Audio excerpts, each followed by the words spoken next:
राजस्थान के रेगिस्तानी इलाके में एक छोटा सा गांव था, चंदनपुरा।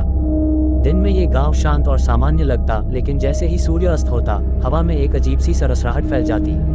लोग दरवाजे बंद कर लेते, खिड़कियां कील से जड़ देते और किसी भी कीमत पर बाहर नहीं निकलते। इस डर का कारण था मिर्ची बाबा। कहा जाता है कि बहुत सालों पहले एक साधु इस गांव में आया था।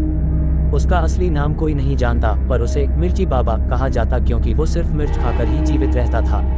लाल मिर्च, हरी मिर्च, सूखी मिर्च, दिन भर वो आग की तरह तीखी मिर्चें खाता और तपस्या करता। पर धीरे धीरे गांव वालों को उसमें कुछ अजीब लगने लगा। बाबा का शरीर काला पड़ने लगा, उसकी आंखें सुर्ख लाल हो गईं, और जब वह हंसता तो आवाज़ किसी पिशाच जैसी लगती। वह अक्सर रात को शमशान में जाता, जहां से अजीब मंत्रोच्चार सुनाई देते। एक रात गांव की एक लड़की गौरी अचानक गायब हो गई। लोग बाबा के पास पहुंचे, लेकिन वो गुफा में ध्यानमग्न था। गांव के प्रधान भैरव सिंह ने उसकी झोपड़ी की तलाशी ली। अंदर काले धागों, हड्डियों और इंसानी बालों से बनी वस्तुएं मिली। गांव वालों ने फैसला किया कि बाबा को गांव से निकाल देना चाहिए। पर जब वो लोग बाबा के पास पहुंचे तो उसने जोर से चिल्लाकर कहा, जिसने मेरी तपस्या भंग की वो मरेगा। इस गांव पर अब मेरा शाप है। बाबा को जंजीरों से बांधकर गांव के बाहर एक पुराने कुएं में फेंक दिया गया। किसी ने सोचा नहीं कि यह उसका अंत नहीं, शुरुआत थी। उस रात गांव में आंधी आई, आसमान लाल हो गया और बिजली बिना बादल के गिरी। अगले दिन गांव की 5 औरतें जलकर राख हो चुकी थीं। कुआं जहां बाबा को डाला गया था, वहां से धुआं उठ रहा था। एक बच्चा बोला, मैंने बाबा को देखा, वो कुएं से बाहर आ रहा था। अब गांव में हर रात किसी न किसी की मौत होती। कभी किसी के पेट में मिर्च भरी मिलती, कभी किसी की आंखें बाहर निकली होती। ऐसा लगता जैसे किसी अदृश्य शक्ति ने गांव को पकड़ लिया है।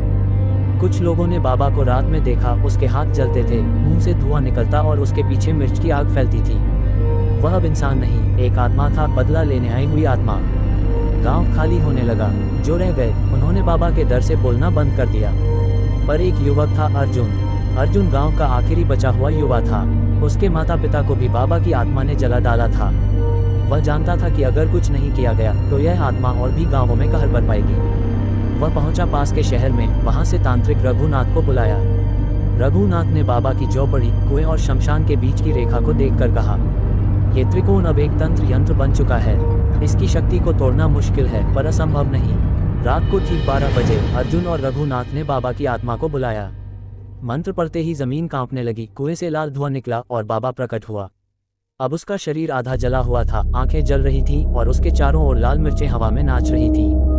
वह चीखा, मुझे चैन नहीं मिला, अब तुम सब भस्म हो जाओगे। रघुनाथ ने मंत्र से उसे रोकने की कोशिश की, लेकिन बाबा की आत्मा ज्यादा शक्तिशाली थी।